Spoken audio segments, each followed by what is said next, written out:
Good morning, everyone, and welcome to Coffee with the Mayor and City Manager. Today is Friday, September 8th. I'm Mayor Cal Sheehy, joined by City Manager Jessica Knudsen. Good morning, everybody. So I hope you all had a great summer. This is our first Coffee with the Mayor and City Manager in the last couple of months. So welcome back, and thank you for joining us this morning. As always, we'll go through some hot topics that are happening in Lake Havasu City, and then we'll answer any questions about anything that we covered or anything else that might be on your mind after we go through those items. So first, we have a lot of construction projects on the roads coming forth, and so we wanted to talk about that. We've talked several times in this forum and others about Highway 95. It's a state route, Highway 95, so it's controlled by the state. And we were successfully able to work with our legislature with Senator Borelli, Representative Biasucci, and Representative Gillette to be able to get some direct funding from the state general fund to redo Highway 95. It was a big, big win for our area. So they're going to be able to redo Highway 95 all the way from Sarah Park all the way up to I-40. So it's going to be a big project. That's not all they did. They also did it for our friends up in Mojave Valley and Bullhead City. So 95 up in those areas will be redone as well. Different contractor, different project, but that will also be occurring. So the work has already started, believe it or not. You might see on some of the intersections, the crosswalks have barricades on them, or they're doing some work for the prep to get that highway done. They're going to be doing all of the work overnight. So it's still going to be very miserable for us, but it'll be just less miserable that they'll be doing it overnight. And it will be started really the next couple of weeks. We should actually start seeing what we would think of as real road construction. Mayor, they've told us from the onset that to expect the real construction to take place between September and through December, maybe bleed into January. So we haven't seen the level of what we're going to see here in a couple of weeks. But it's going to be a really good addition for Lake Havasu City. So we have a lot of folks that tell us, we need to fix our roads. We need our roads fixed. Our roads are horrible. And so I would listen to that feedback, and we invest money at the local level for our roads. But then I started asking some additional questions, like, what roads are you driving, or what are you talking about when you say our roads are in bad condition? And generally, it always would revert back to the highway. And so the highway is a road that we all have to rely on to get in and out of town or across town. And so the majority of that will go away with this new reconstruction. We haven't had anything done on that roadway in over 20 years. So very excited to be able to get that done. And if any of you are ever heading north up towards I-40, you'll know how bad it needs it up there as well. So really excited to have that project. We also have in our budget this year at the local level, we have about $10 million in roadway reconstruction projects that are going to be occurring. And you'll start seeing those items come before the City Council for approval in the next couple of months. And those are really areas that have high traffic or are areas that have pretty bad conditions of roads. So industrial, there's some a little bit of Acoma's on there. Kiowa is on there a little bit too. And then that's a project that'll be in the for consideration on Tuesday. And then there's more projects that will be coming before council as well too. So, and those will include areas of maybe Swanson and Mesquite and the downtown, and then a smattering of large sections of roads throughout the community. So our engineers go out there and they do an analysis to test what's the worst road in town, and that's where we start, and that's the path that we go along. But London Bridge Road construction is occurring right now, and we'll see some on industrial and Kiowa coming forward for very soon. So real exciting that we'll be able to get some of these roads repaired and fixed and address these concerns that our citizens are having as they're traversing across our roadways. Mm-hmm. We also have been working on the second bridge over to the island. This again is a project that has been led by our legislature. We had Representative Biasucci really drive it in the House to be able to get direct funding to build a second bridge over to the island. And of course, it was supported by Senator Borelli over in the Senate and Representative Gillette as well. This allocated $35.5 million to be able to build a second bridge over to the island. So those of you that have lived here a long time know since the 70s we've been talking about a second bridge to the island.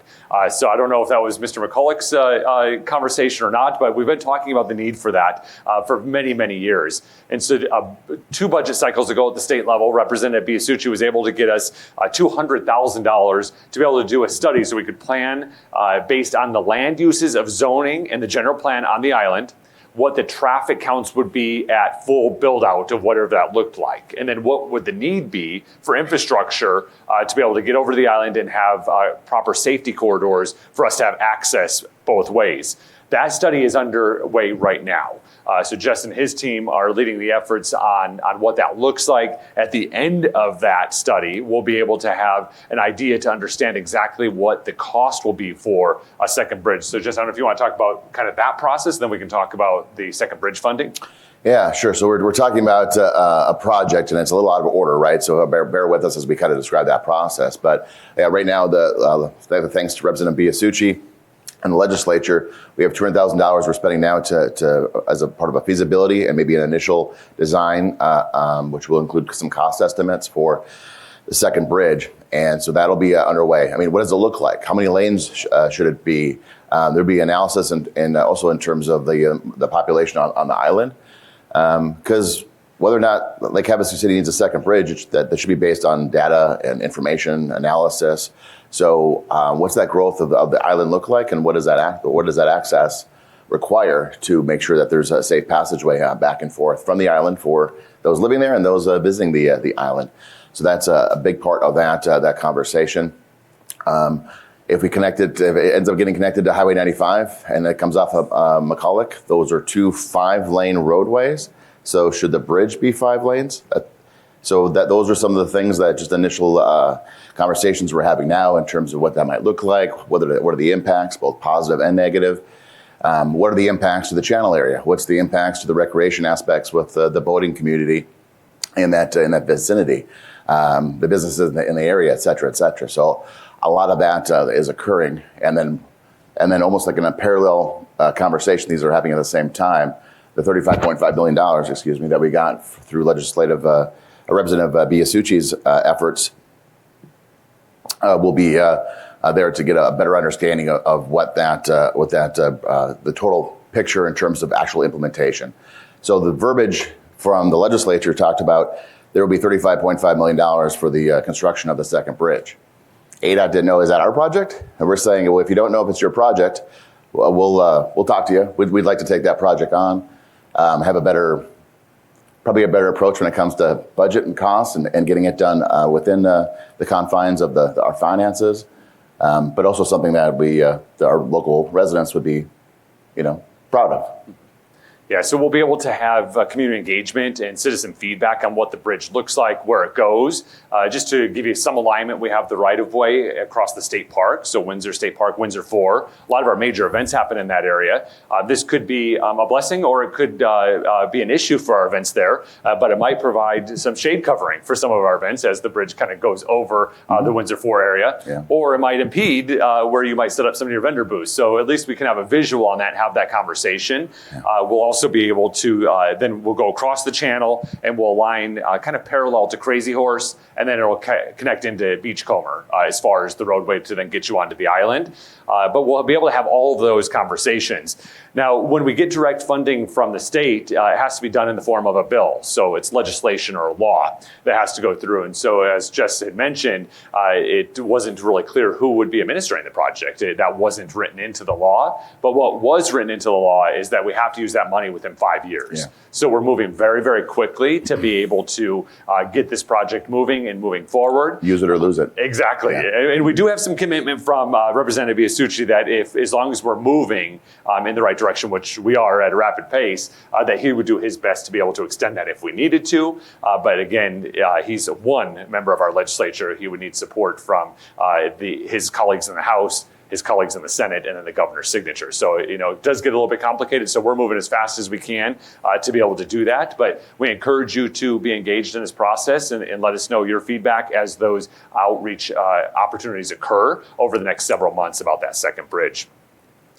The City Council has also been talking about our utility rates. So I'll just step back a little bit and talk about what that means and why we're talking about it. And then Jess, you can talk about some of the specifics. Okay. So when we talk about utility rates, the City of Lake Havasu operates the water and wastewater utility. So we provide the water when you turn on your faucet that comes out, and when you flush your toilet, we take that dirty water from you, and we operate that as an enterprise fund. What the enterprise fund means is it's paid for by the ratepayers that are using that fund. And so it's basically a nonprofit fund that the monies that go into it go out to pay for the expenses. The expenses are not only the general daily operating and maintenance expenses, but also our capital improvement expenses that are occurring. Generally, the city has a 5-year CIP or a capital improvement plan that's adopted by the city council.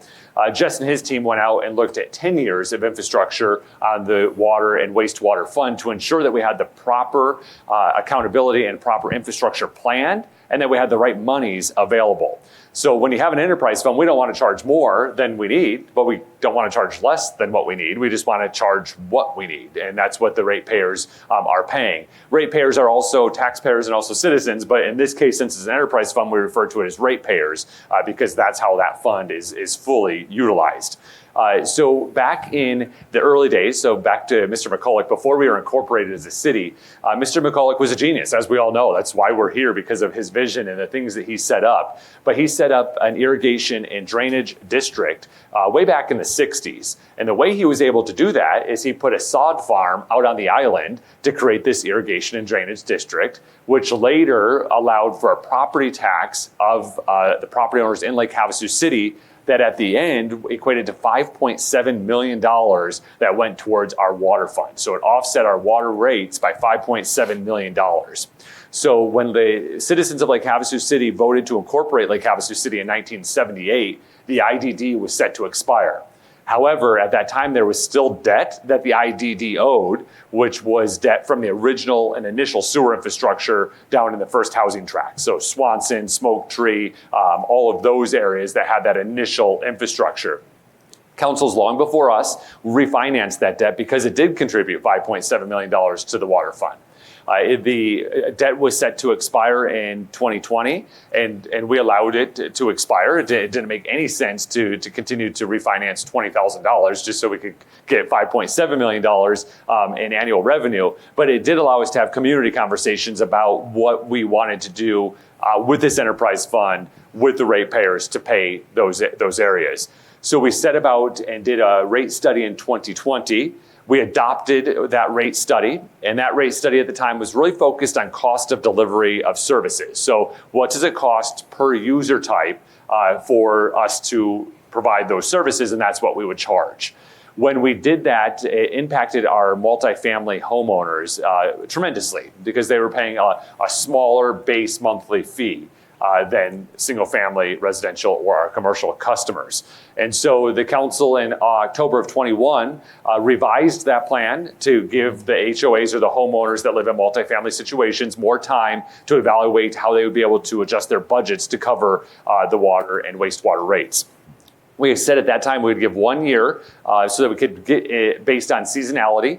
Lake Havasu City obviously has a huge seasonality. We have winter homeowners, we have summer homeowners, we have winter visitors, we have summer visitors, we have high peak events, we have all of those different things. And so we have seasonality based into our system on water and wastewater usage.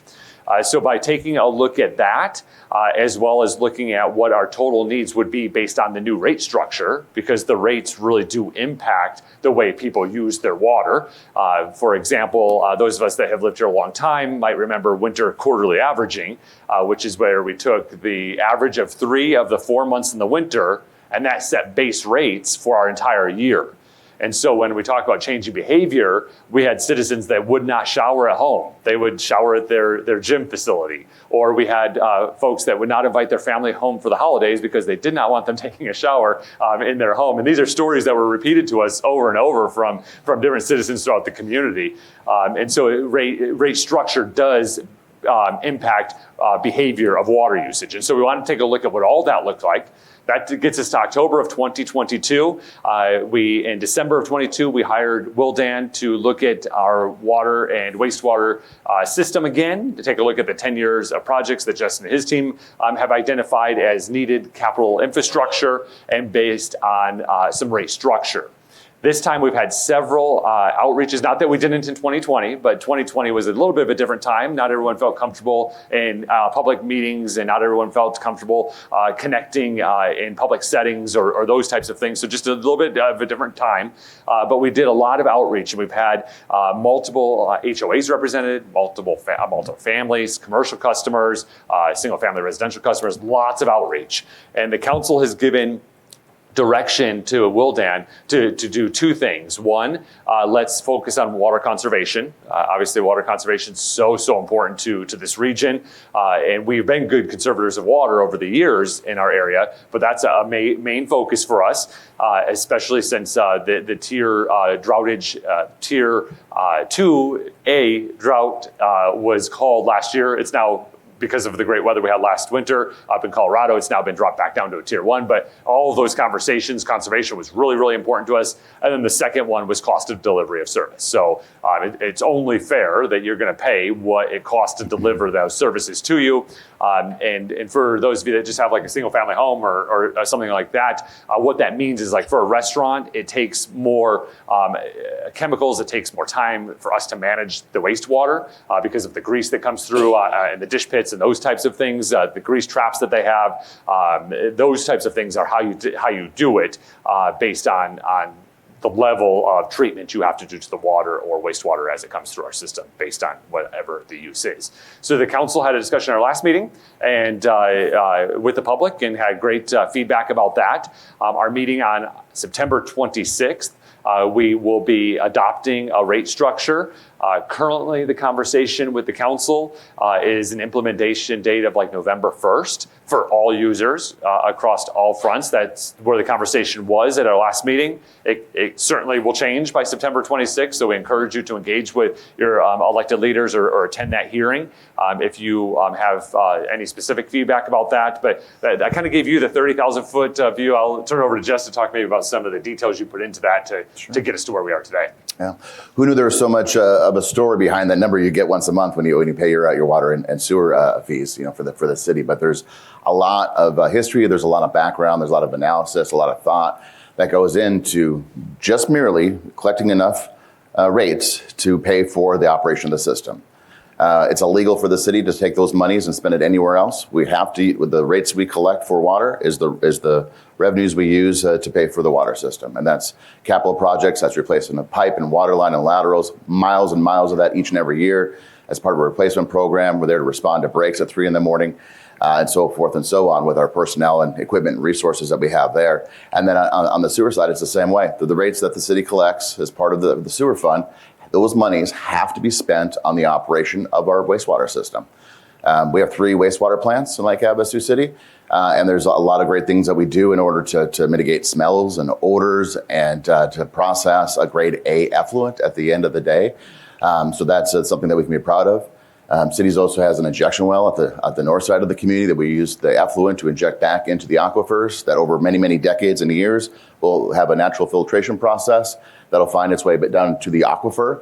So those efforts are fantastic, but we have to fund and continue to fund those efforts. Just from a local perspective in the region, our friends across the river in the tribal community, they were drinking bottled water for months. I'm not even sure if that ever ended or if that's still continuing.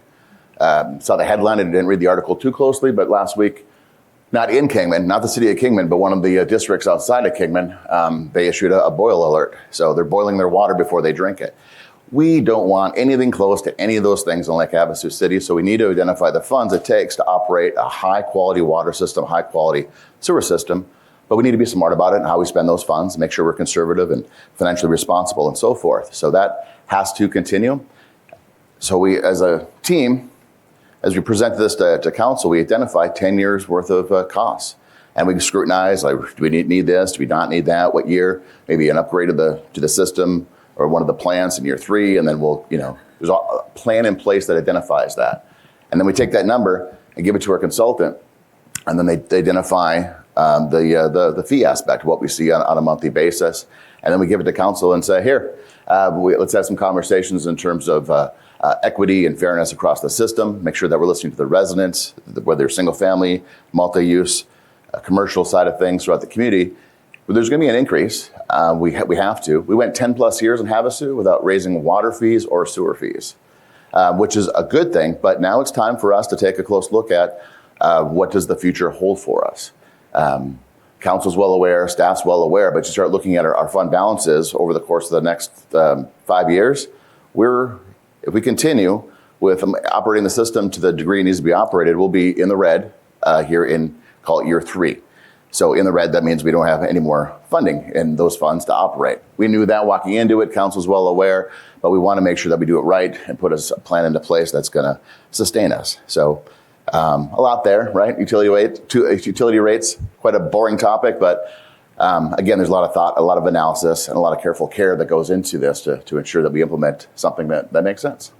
Yeah, so in addition to that is we still had to replace the $5.7 million that we haven't been collecting for the last 2 years on property taxes. So if you own your house outright, you would have seen a property tax decrease. If you have a mortgage and you escrow it, you might have got a refund from your mortgage company on your escrow account because they didn't need as much money for that. So it's all of those components that are there. I hesitate to say this, but based on some of the analysis, and a lot of things are different for each one of you as users, but for just an average single-family homeowner, it's looking like about a $10 per month increase. Again, with me saying that, that's an average person that's fitting into this box, and not everyone's going to fit into that box, and it's going to be different for each user. But that just kind of is an estimate for you to kind of wrap your head around of what does that even mean to me each month when it's coming our way.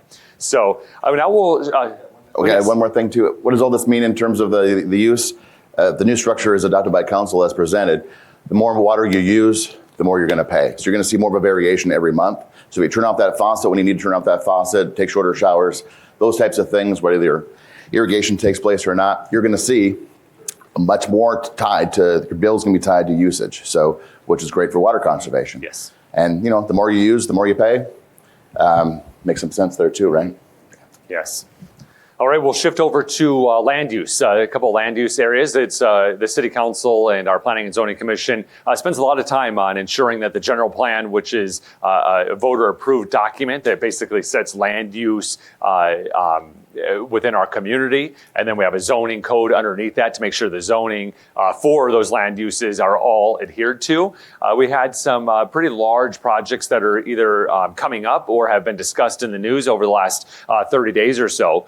So we'll talk a little bit about kind of what that process looks like. I'll talk a little bit about the Foothills. The Foothills is an area in our community up off of Cherry Tree Boulevard. It's a community that was approved by the City Council in 2002. So again, long before any of our current councils have been involved, but in 2002, the City Council approved 697 home sites to be able to be built in that area.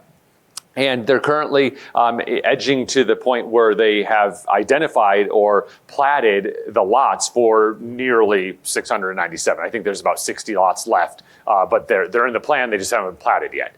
And so that is sparking interest from developers and builders to be able to expand what that looks like. The City Council isn't really interested in expanding that without having some sort of another ingress or egress into that land area. So right now, all of the traffic goes through Cherry Tree Boulevard, which is just a lot of traffic. And so the council has wanted folks to look, if they want to expand that area, look at other areas. So as part of that process, there was a neighborhood meeting in August, was it? Yeah. Okay, August. Yeah. Probably, was it 2 weeks ago? Yeah. Yeah, so they had a meeting, a neighborhood meeting, which is required by our code, and that's basically where people that want to change any zoning within a neighborhood, that they need to engage with the neighbors in the neighborhood to ensure that everyone understands, has the information, is on board, or can at least speak their mind about what they think about this potential land use area. All of that occurs before an application is even put into the city. So because if the neighborhood's not about it, chances of anything happening are probably pretty slim. And so that might change the developer's desire to even file an application. They might look at alternative solutions or scrap the ideas altogether. And so really this area, we had on our last council meeting, a plat, approval of a final plat for 20 some lots up in the Foothills area. And what that really means is it literally is just the property lines, the lines on a piece of paper that are given to the county recorder so that the property owners that purchase it know what the property is. I mean, that's literally all that action is. It's normally very customary, but because of the timing of the neighborhood meeting a couple of weeks before, we had a lot of discussion on it. There was a lot of confusion about what that was.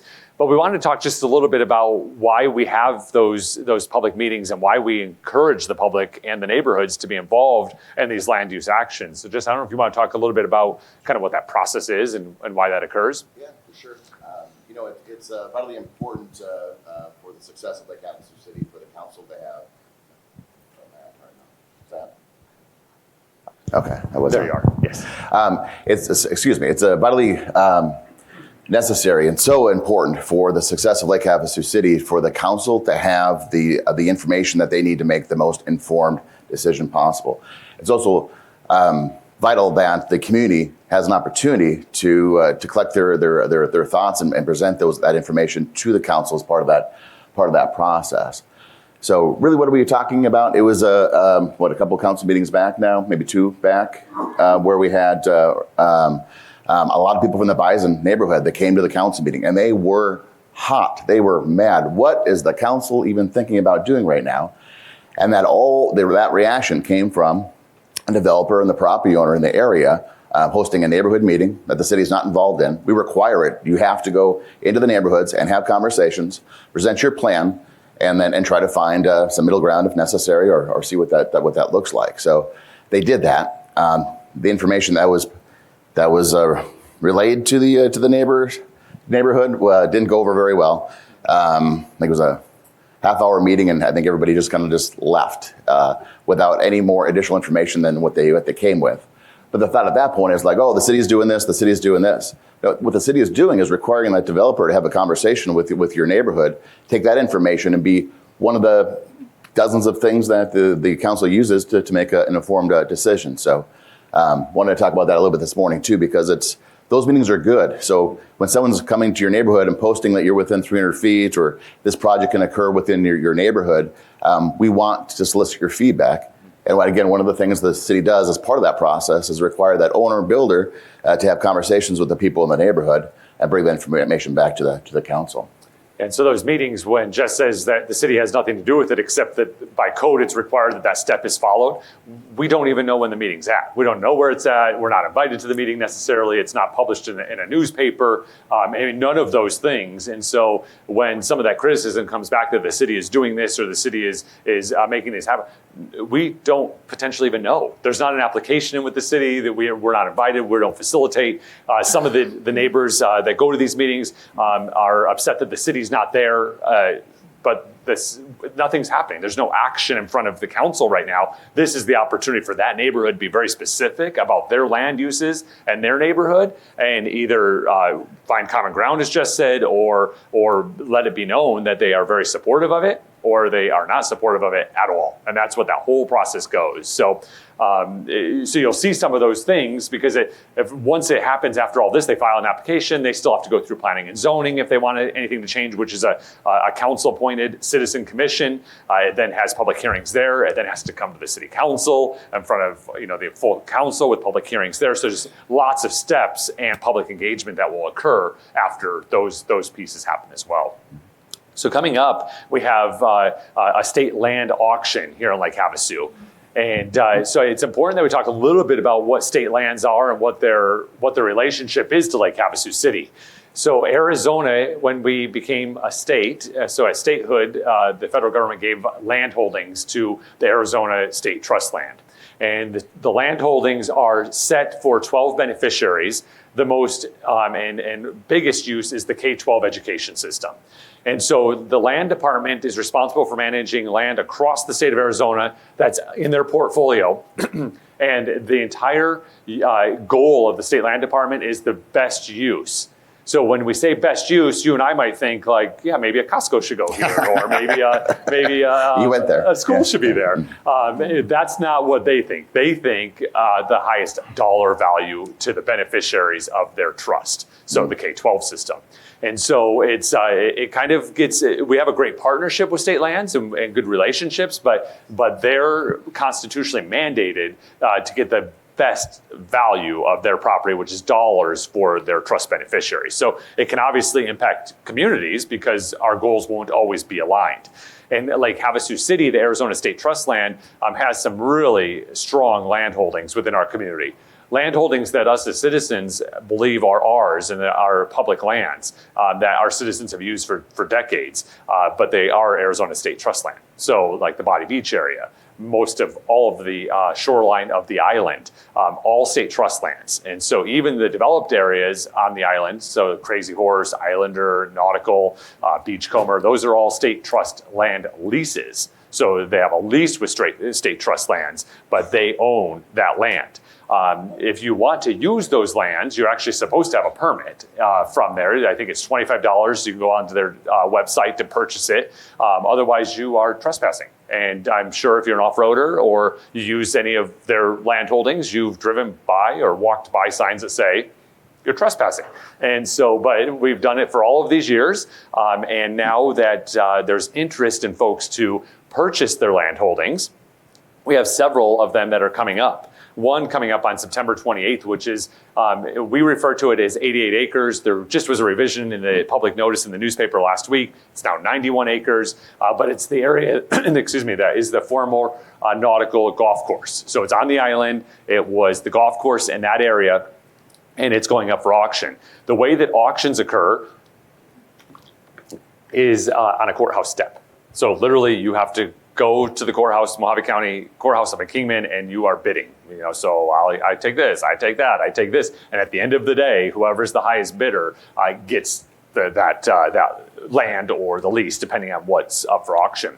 And so this is the first time we've had a big state land sale in our area in a long time. We did have one on London Bridge Road across from the state park. There's a corner lot on, is that industrial? Yeah, industrial and London Bridge Road, I think it was 12 acres.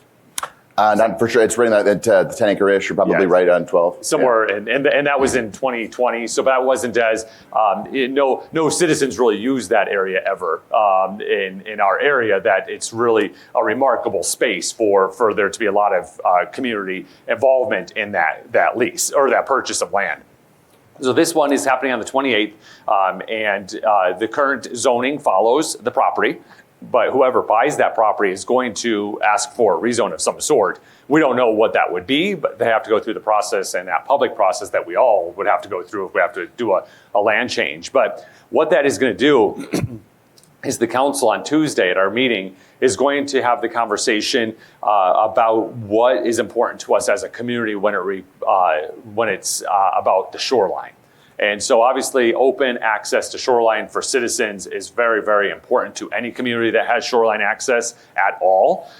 So we haven't had the conversation yet, but as the council communication is written, we'll have a discussion about shoreline access in our community, and hopefully it will result in a resolution of the city council supporting open access for all citizens for all shorelines in our area.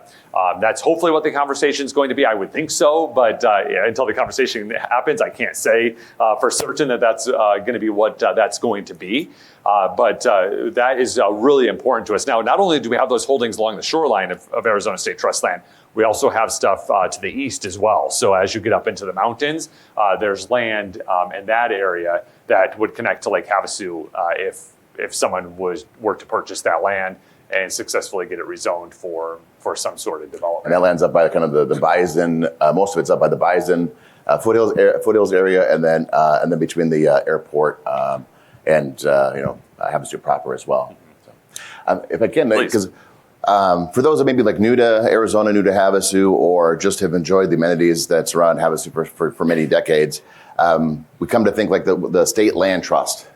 State land trust, that means it's the state, it's our land. We can use it and recreate any way we want, which is a great thing.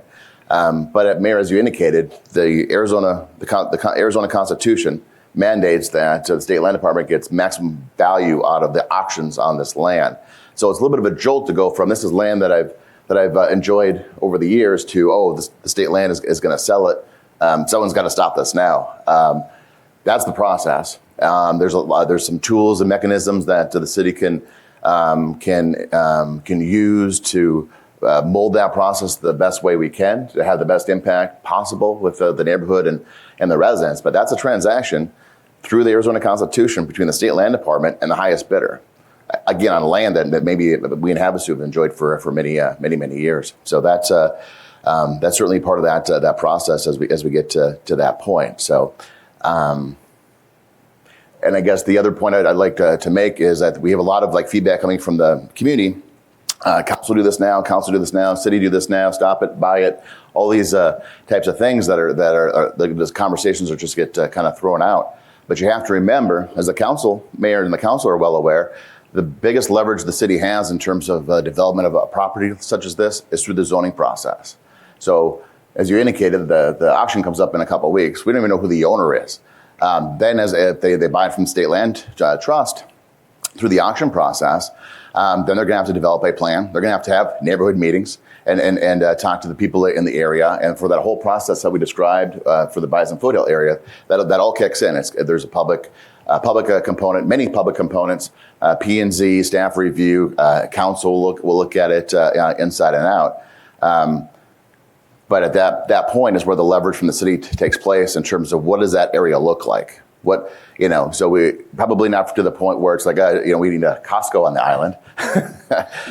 But if we're talking about the importance of shoreline access and recreational uses for Havasu for many generations to come, at that point is when those conversations take place. But that's after the collection of feedback from the community and the P&Z and the staff review and all those types of things. But then it gets to the council. It's like, okay, that makes sense. But if we did this, it would be a whole lot better to a certain extent, right? So we're not switching projects, but mitigating it the best way we can. Yeah, and so Havasu is obviously unique, and when you look at the maps of Arizona State Trust land, just a visual, and you haven't really been to the area, it can make it a little bit difficult to understand the importance of these lands for our citizens and the users of that. So we were fortunate to be able to host the Arizona State Parks Board and Trails meeting, which the land commissioner is a board member on there, and Robin Saeed, who is the new land commissioner appointed by Governor Hobbs, was on site here in Lake Havasu City just last month. And we were able to take her around to the different land holdings and show her the importance of the use of those as our citizens use them in their current iteration, and then how important development for those are going to be, that there's public engagement and public access for those. So, she indicated that was very helpful for her to be able to see the lands, actually have boots on the ground and be able to see how people use them, how they're connected to the water, what the topography of it actually is, and all of those types of things. So we've been building a really strong relationship with the new commissioner. She was appointed again by Governor Hobbs when her administration took over last year. And so we have to rebuild some of those relationships as they come through as the leadership changes in those different departments. But I'm very impressed with the land commissioner and her thoughtful analysis of the lands in her portfolio and how they connect to the community. The other great thing is she does have local government experience. So she comes from the city of Phoenix and actually has worked for the mayor's office in other communities. So she has that connection to the local community and what that impact is for our citizens. So I'm pretty excited about that area, but that will be big news when it comes on the day of the auction. So stay tuned for more information on that. We'll talk a little bit now about some of the items that will be coming up on our council agenda on Tuesday. So one, the resolution about shorelines are going to be there, which we talked about. But we also are going to be talking about parking and parking standards within our community. And so we've had just a little bit of history as Lake Havasu City continues to grow and what we call infilling. It is becoming more of an issue with perceived parking issues within our community. And I say perceived because we have lived in our neighborhoods and maybe had 2, 3, or 4 vacant lots between homes for so long, and that's how it occurred. But now we're starting to have more infilling. So with that infilling, you have a neighbor right next door with an improved home site, and you didn't always have that. And so now we're getting more code enforcement complaints because things now are a little bit closer to your property and you don't like that, or people are parking on the roads, or whatever that might be is occurring. And so we were having planning and zoning commission members and city council members vote down zoning changes based on parking. But they were voting it down even though our parking requirements in the code were being met. So somebody brings a project forward, meets all the parking requirements, and yet because of a perceived issue, and I say perceived because we just don't know if it is or isn't. I mean, it's literally an opinion because the code is being met, and they would vote no on those zoning issues. So we thought, well, that doesn't really give certainty to people that are building. It doesn't give certainty to the property owners. Like it seems like a really odd way to do this. So let's take a look at our parking standards to see if they meet what we think as a community we need. And so our Planning and Zoning Commission took a look at it. They spent a couple of meetings going through it. Lots of ideas were presented. That then came to the city council. Again, lots of ideas were presented. The city council made some recommendations of what we thought based on the citizen impact we've seen, based on our zoning code from 2016, so that the prior code, what we had, and then just the feedback that we were analyzing from the no votes on rezoning cases. And so we made some recommendations. We then sent that back to planning and zoning and just said, hey, this is based on all of the feedback, all of the work everyone's done. This is kind of the direction we're looking to go. And the Planning and Zoning Commission then unanimously voted to move to recommend the council adopt the parking standards based on that whole process. And so that whole process seems really complicated, but it's complicated because, again, it takes use of your land use within our community. As a private property owner, we want to make sure that we're getting it right, and we have lots of opportunity for public engagement on this front. And so that's now coming back to council on Tuesday for us to do it. There's some specifics that we're looking to do. We used to take the whole number of it. So there's a calculation for parking. We would take the whole number, and that would be the requirement. Now, if it has like a decimal point, so it's like, say, 3.1, we would require 4 spots. Now we'll round up. So just real simple areas that will be able to allow us to have just a little bit more parking for these multifamily or mixed-use properties throughout our community. There's some others too, but I don't know if you have. Sure, I think in essence, the plan that's gone through the process so far allows for a few additional parking spots for multifamily housing in particular. So it's a careful balance. So you take a look at how many 1-bedrooms and 2-bedrooms are going to be in the part of this project. Well, there's a calculation based on number of bedrooms and units of how many parking spaces that they have to build and maintain for its owners or renters. Which is important, but there's this, like, do we do too many, too little? If you have too little parking, then, obviously there's issues there. But if you have too much parking that's not used, you could have built another couple units or added onto that project to a certain extent. Maybe courtyards or other amenities as well too. So it's just one of these processes that you got to look at very carefully. You establish the rules of what that means so that every time a plan gets brought to the city with an application process, that it abides by the code. It takes the rules of what the parking standards are into place. So that's the process that we're weighing. And honestly, every community goes through this about every 10 years or so. It's like, oh, it's too much parking, maybe a little bit. So do you benefit the builder, the end user? And what is that careful balance? So a lot of thoughts gone into this process as well, too, as you described the calculation, rounding up, and all the rest. So. Yeah, there's lots of folks that have been engaging with us during these conversations. Because again, lots of public hearings over this, talking about specific grocery stores or different stores that already exist in our community and how horrible the parking is in those areas. Those are not going to be changed by this. Everything we do would be going forward. So the current parking codes are what stands for anything that's being built today. And then a new project, if these codes are adopted by council on Tuesday, then the new development will have to abide by that code. So it's not going to address parking concerns in private property establishments throughout our community. So we'll talk a little bit about, we had some big news that was perceived as it was new news, but it really was old news with the English Village. And so the English Village is so important to so many of us in our community. It was the addition, Mr. McCulloch, when he would bring people here originally, when he'd fly them in for 3 days and 2 nights to showcase the beautiful community and sell property, there was dances under the bridge, and there was lots of activity that occurred under the bridge. Still to this day that occurs, just not to the same level because there's so many other things to do in Lake Havasu. At that time, that was the only entertainment district in our community. And so the village was sold, and it was sold in February, but it was headlined about 2 weeks ago as just being sold. And it wasn't. Again, it was sold in February. It was purchased by ZMC Hotels. ZMC Hotels has been a long community partner. They own the Hampton Inn here in Lake Havasu City and have owned the Hampton Inn for many, many years. They've recently invested just in the Hampton Inn over $5 million in investments to that property just to remodel it. So we have a relationship with ZMC Hotels. We know that they take care of their assets. They take care of what they have and what they own.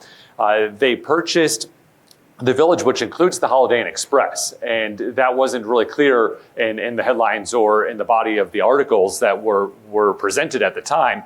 And so it seems like a really high dollar amount, but they purchased a hotel that is a running and performing asset in addition to the additional lands.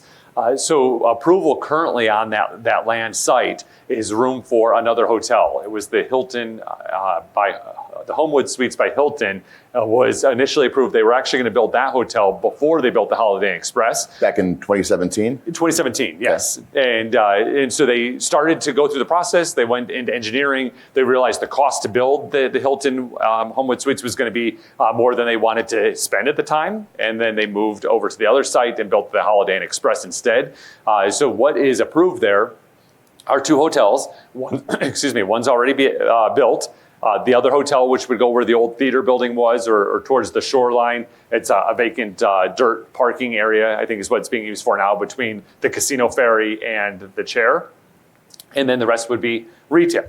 All of the stores down there today in the North Village have leases, and they're staying. They're happy with them. They're happy with their new landlord. They like what they're doing. And then, of course, everything south of the bridge, which is also the village, like the candle factory and Bombora, the ice cream shop, all that's not even impacted at all. That's still owned by the same person that's owned it for 37 years. No changes there whatsoever. So we just want to share some of that because there was lots of fodder on social media and otherwise that lots of things were exaggerated and lots of stories were made up about who built it or who bought it and what they were going to do with it. And I mean, it was quite surprising. So we just share it so that you have all of the information of what happened and why it was there. There then was a follow-up article the next week from the newspaper and told a few more of the facts that were there. There actually was some conversation from the new owners of ZMC Hotels, talking about their commitment to the community and what they're doing. There's no application and no conversations have even occurred with the city about the second hotel or anything that they want to do going forward. So it's new news that's old news that really is no news, is what that story is. So, but I don't know if you have anything else to add to that, Jess? No, just to say that the area, if you look at like Rotary Park, that's a BLM patent that the city acquired many, many years ago, a city operated, so you call that a city park. And then as you travel a little bit north towards the bridge, the golf course at the resort site, that's actually a state land lease. So it's state land that's leased by a private entity to function in the way that it does. Then you have private holdings, and then you get to the bridge. The only portion of what the city owns in that area is what's directly underneath the bridge. That stage area, the city owns that. And and then as we go north, the private holdings that you described, and then the Chemehueve tribe has some holdings, and then it gets really confusing with some state land and some state parks property and so forth. So that whole area, the channel area within Havasu, and that's just on one side of the shoreline there too. There's a lot that can occur, but again, there's got to be plans that are submitted and feedback that takes place. So. And I think you mentioned it too, but the purchase of the village area that we're just discussing also include the operation of the Holiday Inn Express, the hotel in the area, which they spent a lot of money for that area, but a significant chunk of those dollars were for a functioning, ongoing business that in that area too. So. Yeah, so we're almost to the part of the program where we're going to take any questions that you may have about anything we covered or anything that might be on your mind. But before we do it, this guy next to me, he's a betting man. And tonight is an important day for the Lake Havasu High School Fighting Knights. It is the Golden Shovel game. And the newspaper covered it this morning on the front page about the history of the Golden Shovel game. But it's where each year we have a game between our communities up in the Bullhead area and Havasu, where we take control of the Golden Shovel. So the Golden Shovel is what we both used to build our first schools in our communities. And we currently are the reigning, Lake Havasu City is currently the reigning, or Lake Havasu High School, excuse me. I'll take credit for them because I'm proud of them. Is the reigning holder of the Golden Shovel. But Jess and the city manager up in Bullhead have a bet going on. You want to talk about it? Mr. Cotter is the city manager up in Bullhead, and he's getting a little, his ego's getting a little bit too big. He thinks that Bullhead's going to win this game tonight. So we placed a friendly bet with each other. So when Havasu, when the Golden Knights win this evening, Mr. Cotter in Bullhead City has some Havasu colors at one of the next council meetings. So. Yeah. And that's the only side of the bet. That's what we're focusing on for today. Yeah, when Havasu wins, we'll see that be displayed by Mr. Cotter in Bullhead City, and I can't wait to see it. Yes. And so then if for some reason the Knights don't pull it through, this guy has to wear their colors at a council meeting. So, we're confident that the Fighting Knights are going to make it happen. Again, we're the reigning champs now. So, but if you'd like to support our youth programs at the high school, please go and enjoy the football game this evening and cheer them on. It's a fun game next to homecoming. The Golden Shovel games right there is one of the more fun games to attend in our community. So. All right, with that, we'll open it up for any questions anyone may have. Yes? Mm-hmm. I have a couple. I'm sorry. Before we actually take questions, I forgot to introduce my colleagues. So first, we have Vice Mayor David Lane is with us this morning. Thank you for being here. Councilmember Cameron Moses is here. Thank you. Yeah, and thank you for joining me. And then Vice Mayor Lane actually controls the mics for us so that we can make sure those at home can hear us. So, Vice Mayor Lane. Thank you, folks. Mayor, you were talking about a couple of years ago that we had 2 plots for the bridge. And you mentioned that we own 2 spots. But then you corrected yourself that we have one for lease and the other one we own. Now, how long is this lease going to stand, and will we be able to purchase that lease?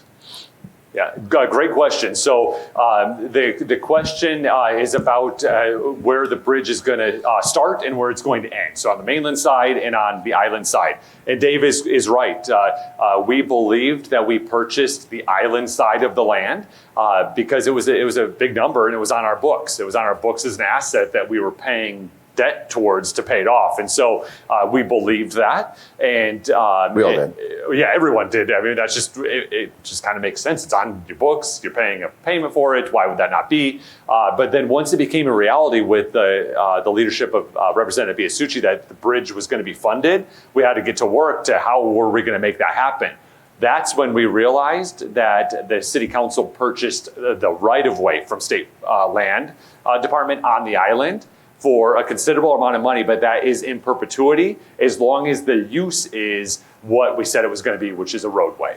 And so it was 100% correct. It's kind of a weird little mechanism, but in the end, the city controls it and it can be used for the purposes that we all thought it could be used for. But it's an agreement with the state land department for like a prepaid lease agreement. So the city can lease it in perpetuity.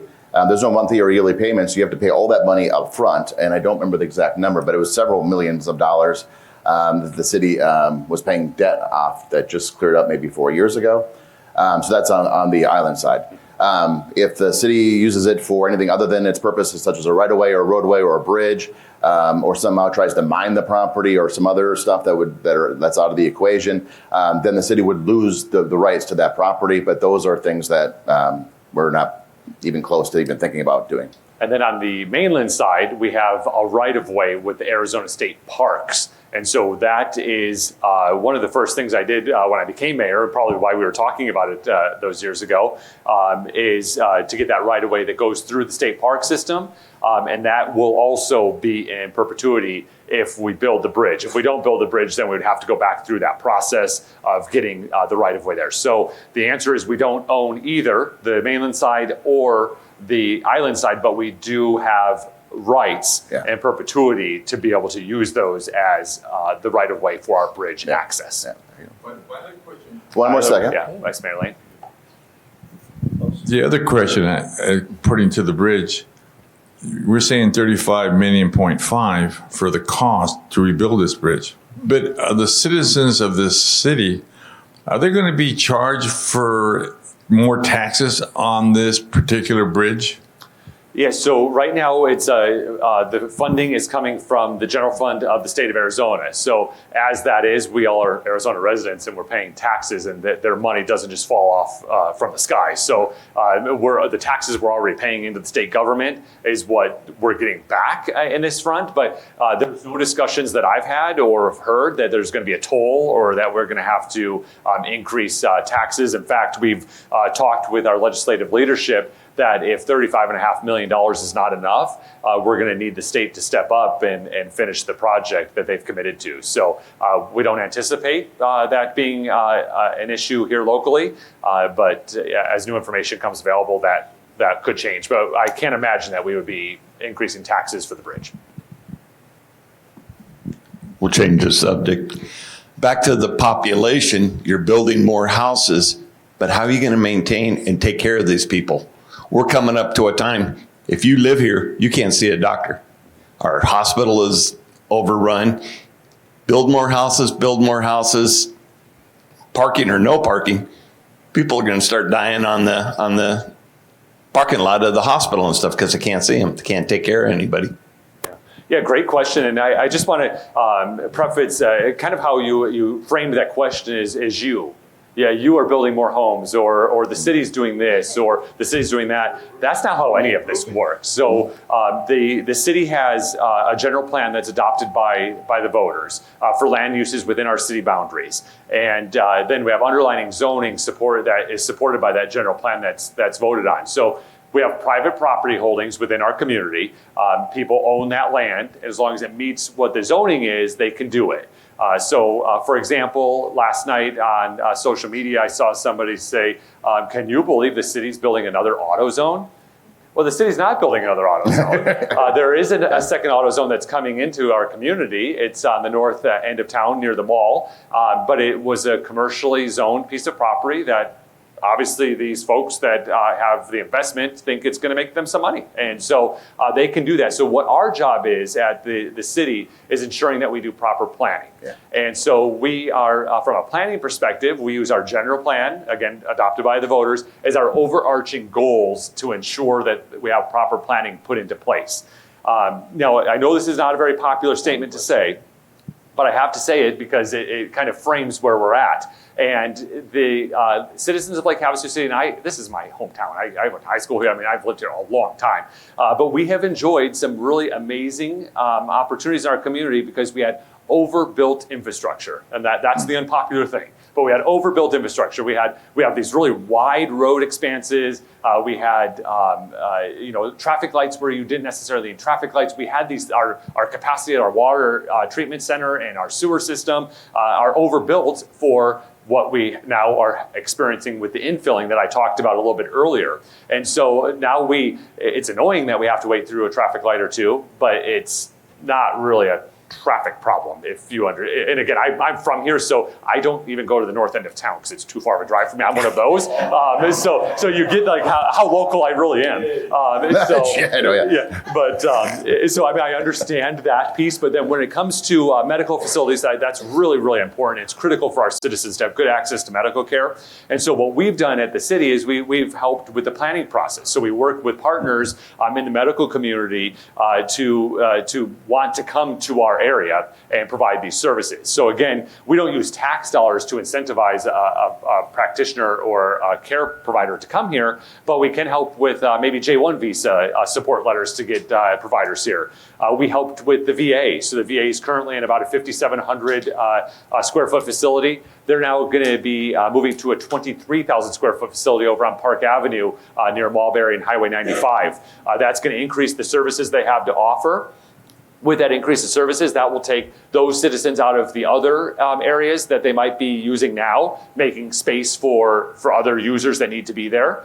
There's a micro hospital that's being built out at the mall that will have a surgery center suite. It'll have specialty care, radiology, some of those types of things.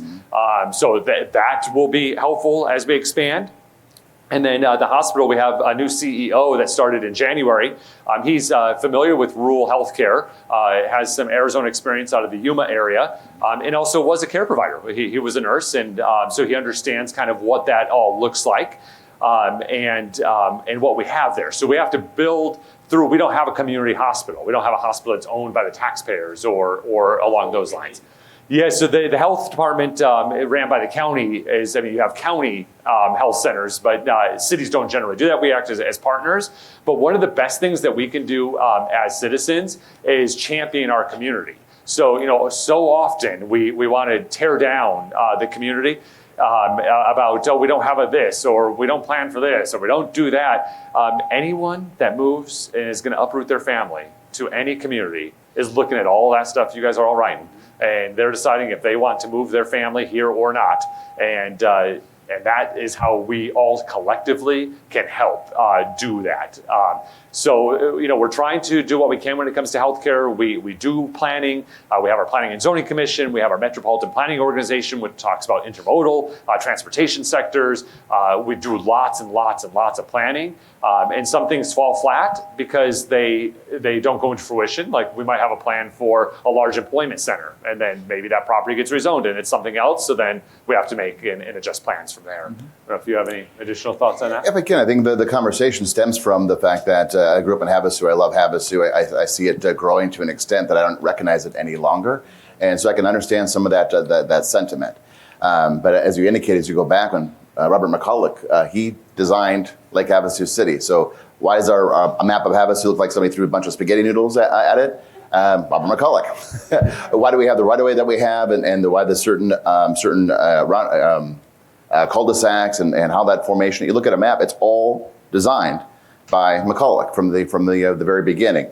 Now you throw in like some foothills, right, and then the Riviera, where some state land or some state parks property opened up, and then we talked about earlier, we got some more state land, and if this auction goes well for the 91 acres on the island, we're gonna see more. That's what they're up against. So that kind of just paints the picture in terms of what is our total population? What is our water allotment? What are our water rights look like? What do the stewards and the pioneers and the residents of Lake Havasu City, how do we want to be part of the conversation on what it looks like as we grow? Because the conversation isn't we lock down 95 and stop building in Lake Havasu. It's how do we do it in a way that there's a balance between housing and retail and restaurants and commercial and jobs and all the other things that are tied to that process. So, and it's a big effort. Havasu's changed a lot. Just in the last 5 years, it's changed a lot. COVID had a huge impact, right, on the look of the community. And we have more people now that had a vacation home in Havasu. The census from 2010 showed that we had like a third of all the homes, single-family homes in Havasu, were all vacation homes, all empty. So they're owned by somebody that either spends 6 months in Havasu or maybe a couple weekends a year in Havasu.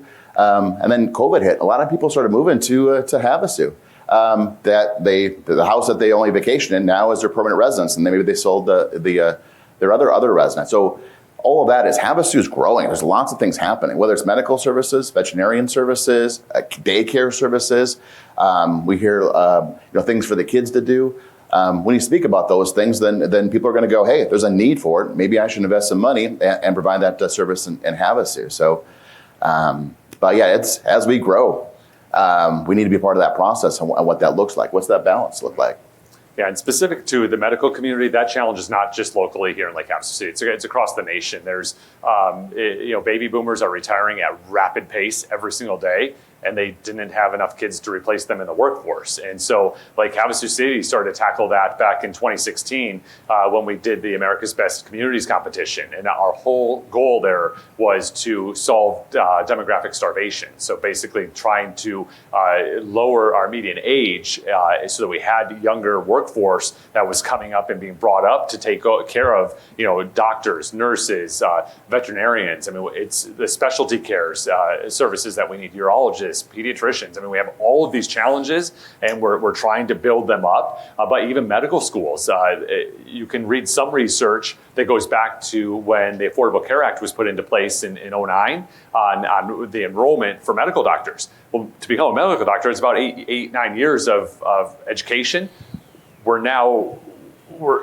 missing those ones that didn't get to med school in 2009 and 10 is now when they would be starting up practices in these rural communities, and they're not there because they didn't get entered into medical school because of some of the changes there. So, I mean, there's lots of factors, and we take them all into consideration, and we continue to be very insightful when we do our planning and very open to encourage more. So, Vice Mayor Ling? Yes, Mayor. The concrete work underneath the bridge came out gorgeous. Congratulations on that. My question is dredging of the channel and the seawall repair. Any new updates? Yeah, thank you. If you haven't been down to the village, go down and check it out and see all of the thriving businesses that are there. And what we did is we redid all of the area underneath the bridge. As just mentioned, that's the area we own. That's also the entertainment hub for our community. So that concrete's all been redone. At the same time, the property owner to the south redid their concrete as well. Last year, we did an emergency dredging at the south end of the channel. Emergency in our terms, it took a 2-year permit to get, but yes. Well, that was emergent for them. That was as quick as we could go. Yes. And so we did that dredging at the south end of the channel. We are in some discussions. I'll say renewed discussions. I don't want to say they're new discussions, but they're renewed discussions with the tribe because of Tecopa, which is the ferry boat over on the north end of the channel. They have a desire to have that area dredged, as do we. But hopefully leveraging the tribal aspect and some grant opportunities, we'll be able to address that. And seawall repairs, I'm not aware of any seawall repairs. All we need is for the legislature to make it slip permanent, and the State Lake Improvement Funds. Those funds then could come back to Havasu, and we can start looking at some more seawall maintenance that take place on the in that channel area. So Havasu, by the way, we live on a slope, off a mountain, right? It's an alluvial fan that comes down the mountain over washes. All of that goes towards, or a chunk of that goes towards the island area. The channel was man-made, right? So Robert McCulloch, carved out the channel area after the bridge was built. So that's man-made, and we have all the wash and all the debris and all the, that from a natural perspective that comes down. It's trying to fill back up at all times. So if we want to maintain that area, it's going to take investment in seawalls, dredging, and other care. But right now it looks good, but we need to plan for the future. Yeah. Thank you. Good morning. Concerning your comment on the foothills and the confusion up there, as a homeowner, I think I speak for myself and for my neighbors, there is no confusion. Currently, there is a plan for 697 lots. The community up there in the foothills, and I think surrounding community, can live with that and is in line with that 697. The confusion comes from a developer who comes in, takes small bites of that large parcel, and is inching up to exceed the 697. So the developer is creating the confusion. You, sir, and Planning Commission is contributing to the confusion when you make comments like, well, we'll consider allowing it to get bigger after we build a road. Wait a minute. When we went to that community meeting a month ago, I had one of the developers tell me that 697 plan is obsolete. And I told him he had to be absolutely wrong. Wrong. Well, he was not exactly wrong. When I hear you folks say, well, we're going to consider how we're going to build a road when we exceed the 697, I think that that speaks to the fact that maybe he was right. we're not opposed to the 697. Then tonight or today, you bring up the fact that there's some circulation issues that could be resolved between the foothills and the airport. Again, that you said that just a few minutes ago. Again, that circulation, again, that goes back to the 697 and second access. The community or the foothills folks and the surrounding community, we're not against development. We're against haphazard general planning. You yourself said proper planning. The 697 is proper planning. Thank you very much. Yeah, thank you. So I think the confusion starts with you trying to put words in my mouth. So I didn't say anything about a connection from the airport or to the foothills area at all today. But We talked about the map. If you take a look map of the area and between the airport and then and Havasu proper, there's large sections of state land, and so that might be something that could come into play next year or 50 years from now. But if that's maybe the confusion. But there's public processes for people to do land use. So if you own land in the state of Arizona, there's a public process for you to find a way to use it how you want to use it. So again, to the comments we made earlier, it's our job to do proper planning. And so we have to plan for all scenarios that may come or not come to fruition. That's what we have to do, and we have to plan for that. Otherwise, we'll be in situations that are not very good for our community. In my personal opinion, I don't think one road into development of 697 homes was proper planning at the time. That's my opinion. And so I would not have supported that back in 2002 because it's not proper planning. So my job as your elected leader is to make sure every scenario that could come our way, that we have proper planning done if that was there. So the public processes that are there in place is somebody can purchase state trust land. We talked in depth about that this morning. There's state trust lands, and someone can go through a public process without the city being involved at all. They petition the state land department, they go to the courthouse, they're the winning bidder, and now they have land holdings in our community. They then have a process to ask for a different use of that. It doesn't mean it's going to get approved, but there's a process, a public process to do that. And so we have to have those very large conversations. You know, one question that you as a homeowner, so when we're talking in this forum here, we're talking about lots of topics at very high levels because not everyone has the same interest that you do as a homeowner in the foothills area, but it's general information that's helpful for folks. And so you and I can talk about specifics, but you've never once come to me and said, "Hey, what's your thought? Are you gonna do you think it should be more than 697?" But you have tried to put words into my mouth just this morning, and that is where the confusion is. So I appreciate your comments. I totally respect where you're coming from and the point that you're trying to make. But we're talking very high level, and I'm more than willing to talk to anyone that's here in this room or otherwise in depth about a particular issue within your neighborhood, and we can really have a good conversation about that. Vice Mayor Lane?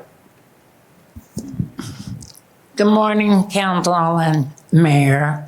Back on this hospital thing, is it just a rumor that the Riviera people, the contractor, is already looking at a hospital with pediatrics and air flight to Phoenix? Do you know anything about those rumors that I'm hearing out of Havasu Riviera? I lately have been spending a lot of time there. You can find your own little beach and entertain grandkids for a lousy $20. So I'd just like to know because, you know, we are the capital of rumors. So I'd just like to know if that's a possibility. Yeah, well, it's good to see you again, Sandy, and thank you for being here. Yeah, so no, I haven't heard any of those rumors specific to the Riviera. I think what, just based on kind of the pediatrics and some of the services you mentioned in your comment, I think it's that micro hospital out at the mall. I think that's what they might be referring to, and that is moving forward. They have plans to expand that. I believe it's going to be a large facility out there. It's across the, if you go to the mall and you are looking at Star Theaters in that area, which there's now a frozen yogurt place out there. We just did a ribbon cutting on Tuesday or Wednesday, so enjoy some frozen yogurt. But so if you're looking at the movie theater to the left, that area, that whole building will be expanded to the micro hospital. And if you drive by there, you're going to see contractors in and out. They're building it right now. Yeah.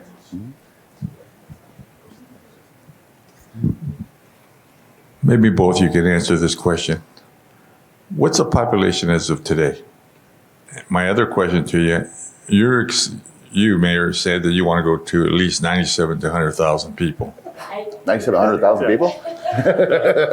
And we had this conversation before that, the water usage and so forth.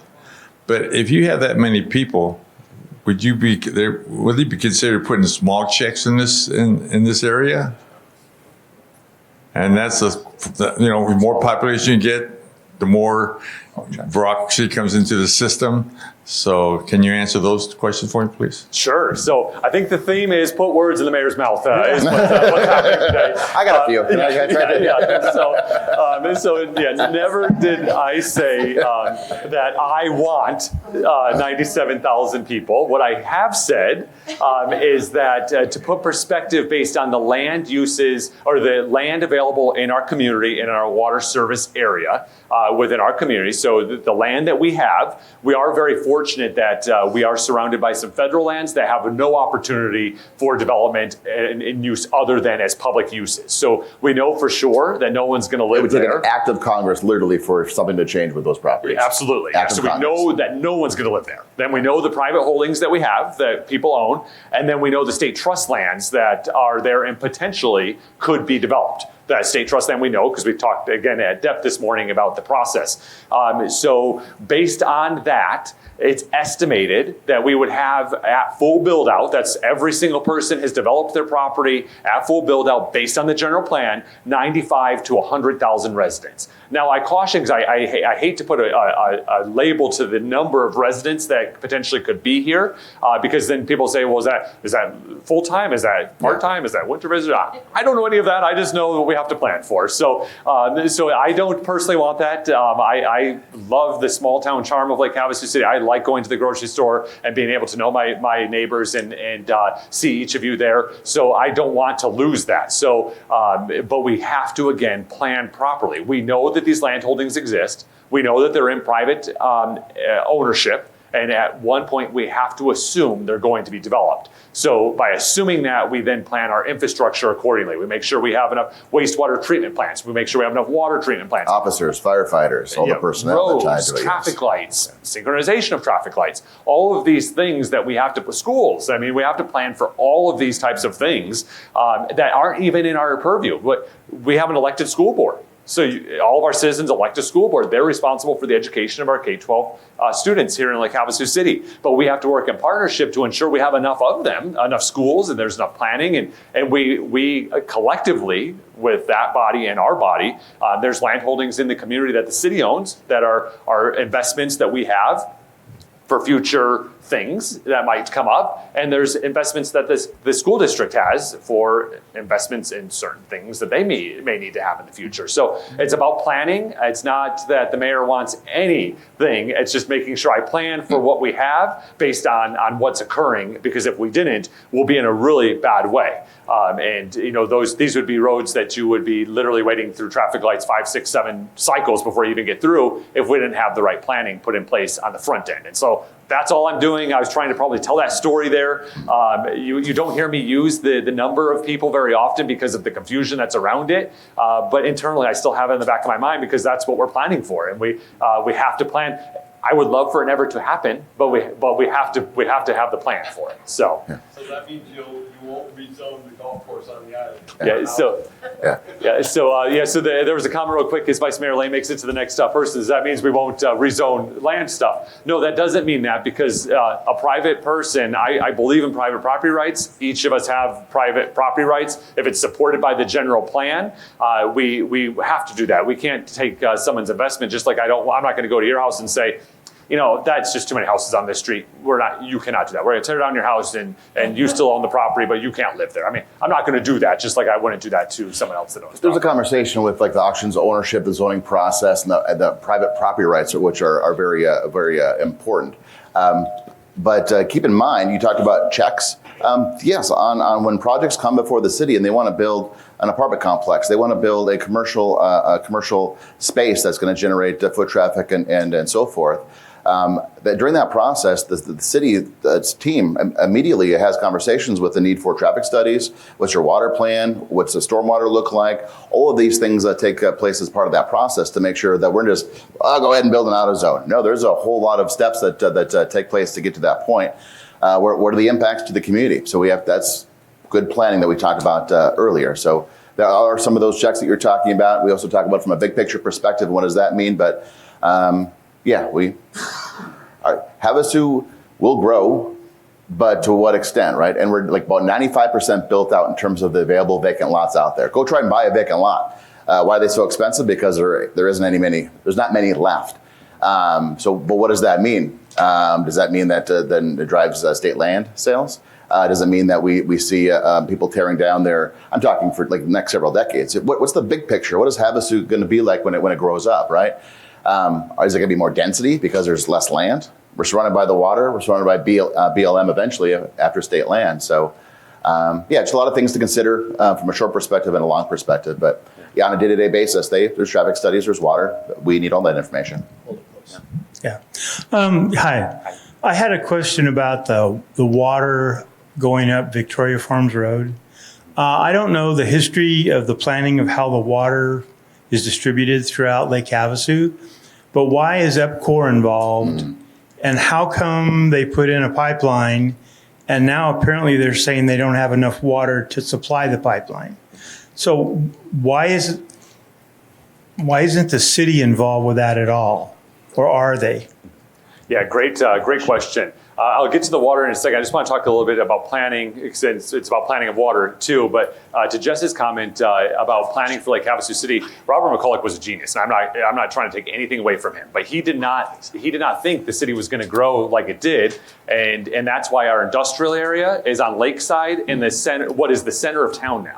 So industrial in Kiowa, that was far. So when I talk about not going to the north end of town now, I didn't go to Walmart at Kiowa either because it was too far. So, but now that's the center of town at this point. So I mean, that's why we have to plan out so far and make really big plans to ensure we have the right infrastructure. Otherwise, we end up like something like that. It was also this council that we have now that addressed all of the storage units on the highway. And so a little too late, but we did it, and but it was when we were able to. We had the opportunity. We had a council that supported that, and so we don't allow any storage units along the highway anymore. And you might say, well, Mayor, they're building one right now across from Lowe's. Well, they are. That's county land. And so the county has a different planning and zoning entity that can approve and do land uses in the county versus what's in the city limits. So there's weird pockets at the north end of town that are county, but we did prevent that. Now, if you're a private property owner and you want to put storage units in, you're still a public process. You can go through a plan development, and the Planning and Zoning Commission and the council then can say, yeah, it makes sense, but maybe it needs to be this kind of landscaping or whatever, or no, we're not doing it. And so there are people on our council that say no to every storage unit that comes forward because that was their will of what they wanted when we adopt the no storage units along the highway. Now to your water question, that's another awkward boundary. So we have the city limits in Lake Havasu City, and then we have the water service district. They are not the same.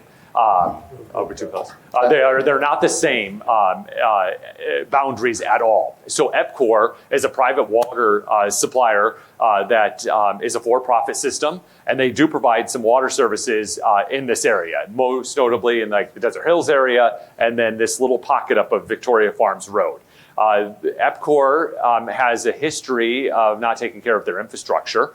And I say that only because our friends up in Bullhead City just recently purchased their sewer system and water system from EPCOR, and they really are going through quite a hassle to bring the infrastructure up to usable levels. May I add, through an eminent domain process, they were an unwilling seller. So Bullhead went through a 3-year process through the courts to acquire EPCOR, and they acquired. They're going to do great things in Bullhead. But they acquired a system that's going to need a whole lot of money because it was in disrepair. They were just, if I can say, just shaving out profits off of that system and not maintaining it to the degree that it needs to. So EPCOR does not have a great background. They don't have a great reputation. They don't have a great history. But the city does not have the ability to say that you have to do this or have to do that. We, as a city, we operate a water system. The licensing and permits come from the state. And if they say that we can't do this or we're doing something unsafe, they're going to pull our permit, whatever else. Same thing goes for EPCOR with this systems. That's their territory. They paid big money so nobody else can provide water service in that area. And they're regulated by the Arizona Corporation Commission. So that's a couple weeks ago there was a meeting at the library to talk about Unisource. And there's another one on Monday. Another one on Monday. Mm-hmm. So they're collecting a public feedback process that they take back to the Corporation Commission. They're the regulator of the water systems, and then the power systems as well too. So we have no control over that whatsoever. We can call and tell them what we think, and they'll take that in consideration. But that's the extent of what we have on the impacts of EPCOR. This is not a statement coming from council just yet. It's not an official statement from the city, but I personally, as a city manager, would love to acquire that area and then be able to develop that area in a manner that makes sense. But again, for what Bullhead did to do that is eminent domain, a judge's order telling them that they had to sell it after a election process and $100 million later from Bullhead City. So that's what we're up against. We don't have a lot of control over that area. Yeah, there's a statewide office for election that not a lot of people pay attention to, and it's the Arizona Corporation Commission. It's a big deal. It's so important. So they regulate all for-profit utility companies. So they are the ones, the Unisource rates, a lot of our citizens have experienced an increase just this last month from an emergency 2-year clause that they got for energy use. And they're still going in for an additional rate hike on the 14% starting next year. It's a quasi-judicial board, and they will make a decision if they can get their rates up, which will impact all of us. And it's the Arizona Corporation Commission. Have your voices be heard. Supervisor Buster Johnson and Supervisor Ron Gould have been leaders in this forefront to get engagement from citizens and ratepayers. It's just alluded to. There was a meeting a couple of weeks ago that they hosted. They're hosting another one on September 11th, which is Monday. We encourage you to go there. But as far as the Victoria Farms area, we have worked with the landholders there, and we have tried to persuade EPCOR to do the right thing. We've even done some agreements where we provide wastewater services to some of those areas through different agreements. So we're doing everything that we can in that area. But as just said, it would be great if as a community we could develop that, it's light industrial area. So basically employment centers. Because we talked about making sure we have citizens here, but citizens can only be here if they have a job. And so we have to have some jobs too. So it's all of this careful balance. So I hope today what you're getting is all of these balls that we juggle to make sure that all of this magic happens that we get to enjoy every single day. Vice Mayor Lane? Yeah, just to update, and thank you, Cal, for your information. So the September 11th is 5 to 7 o'clock at the library for Buster Johnson and Ron Gould, and they're going to do a webinar with the Corporate Commission. As Cal said, they're elected officials that we elect. The last one was in 2020, but on the 14th of September, that's when they actually having the hearing over in Tucson with the Corporate Commission. And there's also a specific call-in number and a webinar code you could call into and do basically like you do public comment during a city council meeting. And just to answer the gentleman's question regarding the number of residents here, in the 2016 census, it was 57,000. I believe it's about 62,000 now. Maybe you could verify that it's a moving number. Yeah. So we have the number of residents per the census is one number. Then we have our service population that as a city we provide services to, and we plan for about 80,000 as part of that process at any given time. 20,000 visitors or snowbirds or travelers or tourists. So our population is one thing, but how many people are actually in the community is also another consideration. So now we confused it all. We've thrown out so many different numbers of who's here. Yeah. So I use 60,000. I mean, 60,000 is a good number that we can say of residents. The official is 57 and some change from the U.S. Census. And they do a calculation each month each year to give us an update on that. Did you still have a question? Okay, perfect. Yeah, I just want to make sure we get you before. Yeah, Donna. I just wanted to remind everyone of the 9/11 ceremony on Monday out at the state park there under the flags, 8:30 in the morning. And this is an incredible event. So we need to try to have as many people there as possible. Yeah, so Donna's lived here a long time too because she called it the state park, but it's really London Bridge Beach. Used to be a state park, and we call it State Beach for those of us that have lived here a long time. But London Bridge Beach Park, 8:30 a.m. on Monday, September 11th. Thank you so much to Donna and to Gary Parsons and the 9/11 Rededication Committee for hosting this event each year. But we do encourage all citizens to come out. We'll also be live streaming it into our school systems as well. So our school children will also be able to see it live, in addition to some of the people that will be, some of the students that will actually be there that day. So, all right. Oh, yeah. So Donna says she's old. I disagree. But all right, our time this morning has come to an end. We'll be here afterwards to answer any additional questions. But as we always like to do, we like to end it with some fun facts about Lake Havasu City. So from our information technology department, we have over 130 servers that the city maintains.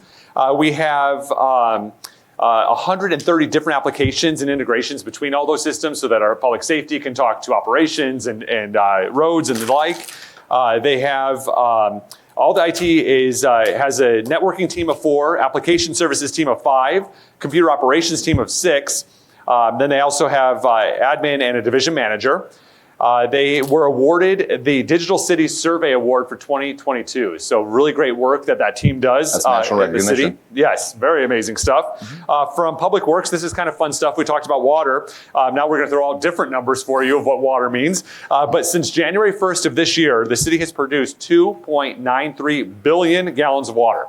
2.93 billion gallons of water. In the last 12 months, we've produced 4.21 billion gallons of water. Our highest production day was on June 29th of this year, and we did 8.13 million gallons of water. And then our lowest production day, our lowest production day was on January 19th. Did I say that? Oh, there's lots of 9s in there. So sorry. January 19th was the lowest at 8.13 million gallons. Our highest was June 29th with 16.7 million gallons of water. And we had, for the first half of 2023, we've had 440 code enforcement cases. And we've had, our building inspectors have made 8,152 inspections so far this year. So We have a great city team, is what you just said there, right? With a amazing lot of work responsibility. that they're doing. Again, thank you for joining us this morning. A big thank you to Jerry in the control center. She made all of this happen for us here this morning, as well as those watching at home. She did it all by herself this morning. So thank you, Jerry. And we'll see you next time. Have a good day. Thank you.